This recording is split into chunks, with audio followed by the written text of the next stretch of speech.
Forma ni bang bang bang bang bang bang ano? Ay na nag-iber niya nga to ang bisita nini nga takna. Oo, ang una natong gwapa nga bisita mga kagahi kay mo sa ato pang istorya kaganina kagahi art o kagahapon din itong istoryahan po. Una, giplano karon sa kapulisan nga ipaubo sa psychological exam ang tanan nilang mga personahe. Tungod ni Neuro exam, neuro. Ano ni naitabo sa Manila manggod, di ba?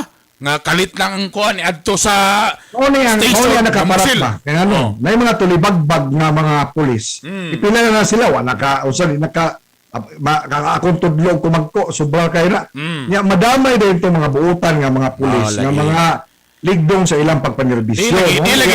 Di lagi perfect ang saging kagaya. At sa kadaggan sa saging na ginay usahay yun. Tulibag Ikaw, ba Ugoy. Oh. Tapos karon mo panikaron O sa kabulig ng saging, nga ginay usa ka, umagay. ang naghawid na sa saging. Tapos karon pag ganina atong istoryahan, kaning paghatag o pag-suggest ni Kuan Duterte Ikaw. nga tagaan og armas ang mga Kuan anti-crime Sibilyan. mga sibilyan. Uyon baka sila ani. Subay nini, makauban na to. Ato ni medyo email ato to pag istorya. Ayo pinasuko sa mantong ka. O ga syempre, karon Katong style ni mo nilingning bitaw. Katong subutan niyo sa honesty. Oh, syempre may gala karong punta ka may gala para medyo mas nindot ang inyong morning. Makauban na to karon si Police Lieutenant Michelle Olivar, antig Si Lieutenant Colonel. Ay, nakabutang din. Wala, busted na ka batch, busted na ka ng style Lieutenant, niyo. Nade Colonel dapat ani. Lieutenant Colonel Michelle Olivar, ang tigpamaba sa Police Regional Office 10. Beautiful girl. Good morning, ma'am. Mayong buntag sad sa mga gwapong anchor ng sugdahin di ba yo bawi. Sir, tulo na ako sige katawa sa inyo duha umpisa pa lang. May buntag sa inyo Sir Art, Sir Bernie ba yung buntag sa tanan Ang natong buntag, ma'am. yun Good morning, live. good No? morning. Ay, ma'am, Primo. ipadoko gamay imong kamera, ma'am, be. Kay among kwantiganan ng idoko day mo kamera, ma'am, para gid mas masulod gyud imong ulo. Kana, ma'am. Ma'am, ikaw na ba usa diya? Colonel, ikaw na ba usa diya? No. Kadaghan mo naka sa opisina, naka sa opisina. Yes, naka sa Ayaw, office ayaw, kay ayaw. to make Sabi ko, sure. ikaw na usa diya, ipatangtang inta nako ng imong gisulob na kanang Mas mas din ha. Mas na siya, mas. Kay Nay Garubing. Ayaw lang. ayaw, ma'am. Colonel. I-charge unyo Una na ninyo to, kasi isip hatagan na. tunyo OBR. Ayaw, lisod na kay base unyag. Una yung nakadiha ni unsa ba? Una yung nakadiha ni Colonel Gunda o isyong kang UBR. Ana. Maugyod, no?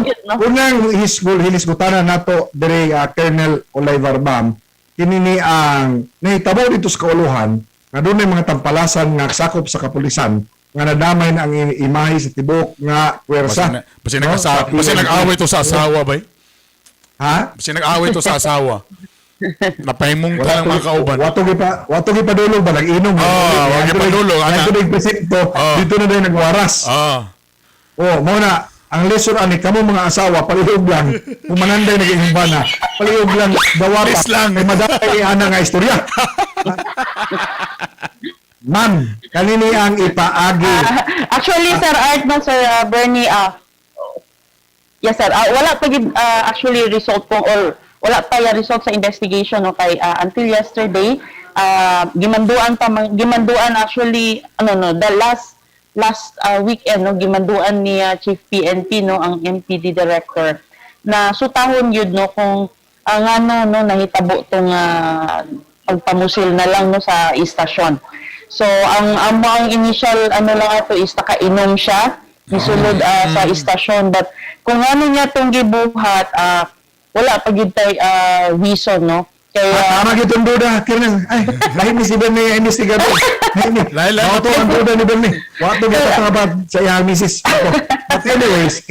Yeah, Apat because napay mag-inahan. Nga nadamay po itong burukinto po niya. Takot sa polis ka na, musil po ng sibilyan. Ano ba? Katong Huwag niya na nga sitwasyon. Ang among pangutana ani nga, kanang gimando manggodayon, no, giaghat sa publiko ang kapulisan nga, ang ay sigurong undergo na usab, ipailawom sa makausap pa, subli nga ipailawom ang mga pulis sa neuro exam. tama na Sir Art. Pangutana siguro ani Colonel Olivar is, how often, kapila ba sa isa ka tuig o sukad na pulis ang usa ka pulis nga dunay annual neuro exam. Naabay yung nana sa kapulisan? Supposedly, Sir Art, no, Sir Bernie, dapat annually, no, ginakandak yun na. But sa amuang sa situation magud sa PNP, pipila lang kabuok, no, ang atong ginatawag na in charge ani, no, na mag-conduct sa examination sa amua, no. In fact, in every regional offices, swerte na kung naay isa kabuok na neuro, no, na doktor na pwedeng mo lang tawana namo.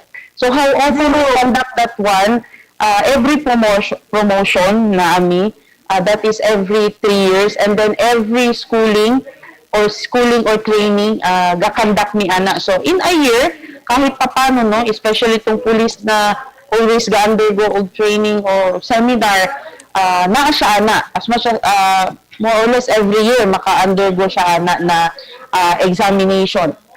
Karon ang panawa ang ginahimo ang under kay Chief PNP, no, ang iyang plan is according to him last Sunday na he's waiting for the finalization, no, sa paghimo sa health service guidelines for the conduct of psychiatric and psychological exam to all PNP personnel, at least na naagi period na sundan. So according to him, mandatory siya every 3 years, no.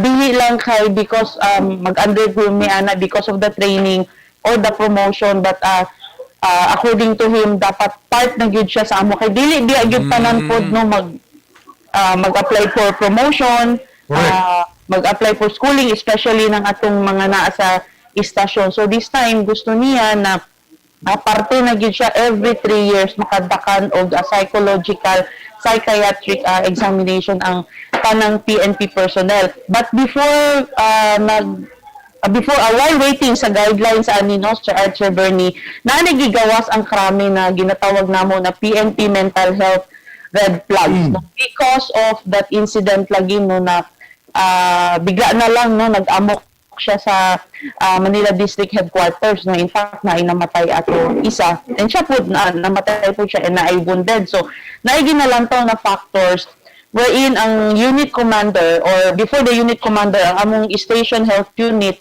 pagkalantaw na niya, medyo red flag ni, no, kailangan na sigurado niya istoryahan ng personnel na ni or i-recommend na ba nato siya to undergo the examination. Something inana. So Anyway, pipila naman na usa, duha, tulo ana ang gahimo og yun ana, pero madami mo ang kapulisan para gid mawala ang duda sa katawhan nga ato ang mga pulis are professionals, no? Ano ato mga law enforcement, sir, dapat we are mentally and morally and emotionally fit to serve the public. Nabi atay pusil, di ba? Okay. At tanang migisyohan og pusil, mao man ang kuyaw diha. Pero ako na ma'am, dito gyapon ko sa angle gyapon nga dapat motunong gid ang mga pulis sa mga kanang mga asawa nga di kanang may mulabing, may muluto, kada mapagmahal ba para lami kayo paglakaw, ana ba? I love you. Uli biyak. Sir, ana man ni sir.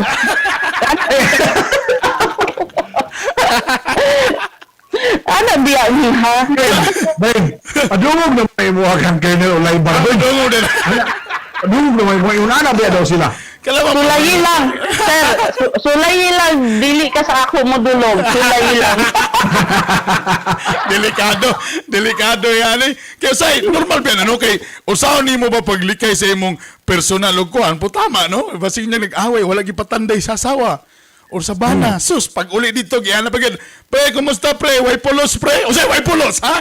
Puti na. Pero na Sir Bernie, no, Sir Art, ako personally, no, pag gani hisgutan na ka ng problema sa pamilya, maka-apekto gid na sa amo. That's why always gid me gina-remind no, na if naatay problema sa balay, dili na siya dalhon sa trabaho.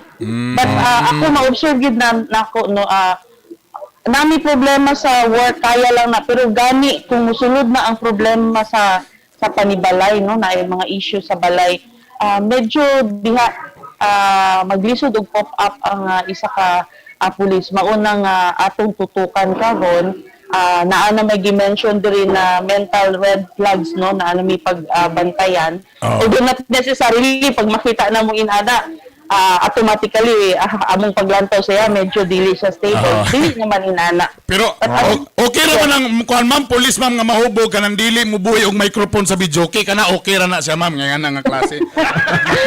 Sir, dili okay karon, bawal yun. Bawal sa- pala. Bawal. Ayoko ang microphone, ayoko ang microphone kay police ra ba na, ayoko. Sir, bawal na sa amo karon, dili lang kay pandemic, bawal gibawal na lagi sa na. amo. Pati sa Ay, pag-video okay. dili, Brian. Patay Brian. na, oh. Mas okay. Kani mga polis, okay na nga kung sa diya tayo mag-inom. Ana sa balay. Okay naman na nga ang imong pong kapwa nga pulis, imo ra pong holdingan sana. Ano, grabe kayo free. Ako sa free. Wayo ko pa to be. Nales lang yung mga ventilation, may mga ventilation. May Seriously, hungawanan. nales lang na. Ito, seriously, kani po ani na napoy migawas ani nga mga issue labi na diya sa social media, Colonel Oliver ma'am nga mag-neuro lagi daw unya tapos mga kabaro po ang mag-neuro. Naay suggestion ang ato ang mga netizens nga, and I think this is fair enough na to preserve the integrity and credibility of the PNP in general. Correct. Na private, no? Private institution, mga private doctors ang execute meaning neuro psychiatric exam alang sa kapulisan para wag din sila masulti nga mentally, emotionally, and physically fit gyud ang ato ang law enforcers. How do you take that, ma'am? I think sir, gina-consider naman na sa taas, no? And pag-graph ani ng mga guidelines, dili lang man ni ang amo ang health service or health service na mo ang gahimo ani per se, but of course nangayo gyud ni sila og mga suggestions and recommendations no sa mga nag-practice outside no sa PNP. But yes, nice unta na siya sir, but it also entails mang good budget, no additional budget, no. So but I know gina-consider na nila and daghan biya gyud po da gatabang sa amua, no, dili lang sa peace and order but kanang ga-support gyud sa amua, no, sa among individual, and I know gina-consider na siya sa taas kanang inaana sir na suggestion. Alright. Alright. Kanang, Colonel, pila gani ang ratio dapat for a healthy nga society nga ang police di po kaayo nga mahingangha, ma-overwhelm, meaning kadako sa iyang area of responsibility. Kung sa ba one in every 300 or 500 ka residente. Sir, mauunta na ang ideal. Ang ideal. 1:300. Yeah, oo, sa textbook, mabasa na to, 1:3, 1:500. Very ideal na siya, sir. Pero karon, unsa na, one in every 1,500 or 3,000. Actually, sa isa ka station, kay naaman may schooling na ginatawag na investigation officers basic course, sir, no? Sa isa ka station na amo ang gihandle, ang ang current karon na population to police to population ratio is 1 policeman is to 7,000. Ha! Ano na? Pila. Kadyo na I bulo. mean, Pila. 1 is to ang actual. 1,700. Ay, grabe. 1,700, sir. Correct me there. So, imagine, no, grabe kaayo kining kabudlay usab sa kapulisan. Mabita na sila mo nga, kadugay ba abot ani nga pulis? Ala, kay pa sa pikas barangay, napoy gi-imbestigahan. O yan, napoy ni buto po na anin dapita. Pero ako nang ipangutana siya, Colonel Olivar, it's because, kani nga, mga pagpahungaw lamang ni Digong tungod aning naapagyapoy mga kriminal on the streets, naapagyapoy mga shabu diya sa kadalanan, mura bitaw cat and mouse, iring ug ilaga ang dating bitaw nga kung naang pulis nago niya kay pila ra ba ang pulis kaning medyo paalis-ngaw ni Digong nga sa kaagmaayo nga armasan po nato ni mga sibilyan. Okay din ako ana. Sa inyo sa mga PNP, ma'am, uyon mo ana, ma'am, to augment sa inyong puwersa nga Actually, sir, yes, sir. yes, Okay. nga armasan ang sibilyan. Statement, I think, sir, ibutang na to sa tamang konteksto tong statement ni President, no? According to our GPNP, ingon siya, the statement of the president, yan ang gisulti, not because kanang, for, to encourage kanang volunteers. And actually, yan ang good ning gisulti during the launching of our advocacy group. Kung wala ko na sayo last Friday. No? Yes, Kani it's advocacy Davao. group ng group. Yes, sir. Kani advocacy group ng good, no? Sulod na ana kanang, apil na ana ang kanang anti-crime group sa PNP. Na mention to ni ang iyang giingon is katong qualified na mugunit og armas. And for information, na naman tay mga volunteers karon sir, no, na some of them really have they own firearms, and some of them is allowed, no, to carry it outside the residence, no, by reason of course of threat, no. Nanataya na ihan na, let's say kanang member sa judiciary, and then part po siya sa mo ang I mean not judiciary, sa legal system, but part po siya sa amo ang advocacy group. So mao ang inana sir, but not because member ka sa advocacy group or anti-crime group sa PNP, automatic pwede nakahatagan og pusil, no sir, kaya naatay balaod na ginasunod. According sa balaod, ang isa ka civilian dapat for you to have for you to own and possess firearms, dapat naa sa kay lisensya to own and possess firearms. And pagkuha so sa lisensya na ay mga, actually daghan ni siyang requirements, na ay ni stages for you to have that license, no. Apil na ana sir kanang ginatawag na neuro examination, so that is written, and then naagi hapoy interview to validate your answer, and then mo undergo ka og drug testing, and then kanang mo undergo ka training sa gun safety and like that, no. So na kay agian, and not also because na anak kay license to own and possess firearms, it doesn't mean also na pwede na nimo bitbiton anytime outside of your residence, no. Kaya pipila lang na sir ang na-issuehan kanang permit to carry firearms outside residence, and ang main consideration ana sir kanang nag-apply is na-agree threat sa iya, no. But Kana si Bernie Kernel kay daghan man nag-trip. Apil atong tulo ka na-miss Six lang niya years kung sa trip. condom niya, ma'am. Na-miss niya ang sustento. So naay sa trip. Apil ba na siya, ma'am, nga qualified na na. na-miss Kung niya na-miss ang niya, ma'am, ang tulo ka sustento. Ano? Niya, gitreten din siya, ma'am. So, pwede na makadalag arma si Bernie anang panahon. Dili man gud ako ang armasan, akong asawa mo'y armasan daw. Ben, napot ba istorya, Ben, ba? Kaya ang ilang kinahanglan daw sa mga volunteers, kaya ipangutan naman to, Ben. Silito, ipangutan naman na siya. Ana, nga, ikaw ba, dili basta-basang makugang? Di ba ka basta-basta mahadlok? Oh, interview dapat. Kaya ba ka nga suungon mo ang mga lisod? Oh. Kaya ba ka nga mangisog, taliwa sa grabe na kaayo nga hagit sa kinabuhi? Kaya ba nimo nga mahalag sakit, agwantahon din nimo? Oh. Kaya ba nimo sukla ni maning ang klase mga tao? Kabalo ka, sa kadagan sa kuan, sa katong pangutana, ang tubag na nilito ato kaya nalingon siya nga, time sa kanang Kernel, akong asawa na ako ang pa-applyin. Tinawa bito. Iyon bito ko. Nasa ko ka ni magdol-dol sa ako. Akong asawa daw mo'y armasan. So, kanipod, dili po kani magpinta o kahuyang sa PNP ana Kernel nga, tanawa ang PNP, wa na igong kakuhan kay magpatabang na sa mga civilian. Oo. Reaction ni mo, Kernel.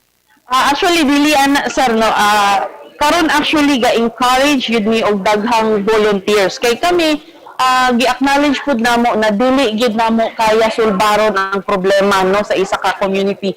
We cannot maintain peace and order na kami lang, no. Tanan among mga operations tong miaging semana, tanan among accomplishment dili na mahimo na kami lang. Naagyoy civilian ana na nitabang sa amuan, naagi civilian ana na naghatag og information, na ay civilian na nag-guide sa amua. Pero dili kaya kanang amuang present karon nagatabang, dili na namo gina-allowed na magbitbit siya og firearms if ever naaman siya firearms, no. We do not allow it because ang especially ka ng mga armed operation, lisod kaayo na. Kami manggani, sir, na naami trainings naami quarterly na seminars on the gun safety, gun handling. Mapalpak na manggani usahay. Di ba usahay na mo report na madunggan na kanus aga ito murag this month lang sa Mga naunay. wala ko na sayog, no, na naigo niya yaang tiil, no, while naglimpyo or namali lang siya kay nalimot siguro siya na loaded ang firearm. So what more, sir, ang civilian, no, na ang iyang training is limited lang man kaayo.